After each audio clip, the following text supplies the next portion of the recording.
Para muitos de nós, geles e pinguins são uma combinação perfeita.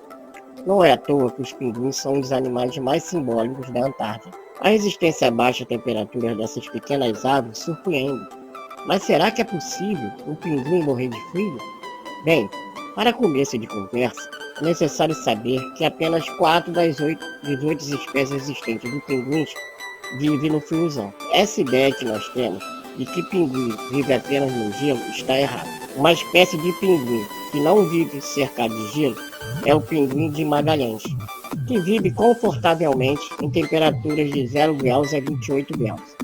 Já em temperaturas negativas, eles não se sentem bem e podem vir, sim, a falecer. Para fugir do inverno, diversas espécies migram para o Brasil, chegando até a Bahia. Alguns se desaparecem com esse animal na praia, acabam se assustando, e na tentativa de ajudá-los, o colocam no gelo. Porém, isso pode acabar matando o pinguim, que pode estar cansado e com a imunologia baixa. Concluindo, os pinguins podem sim morrer de frio, sabia?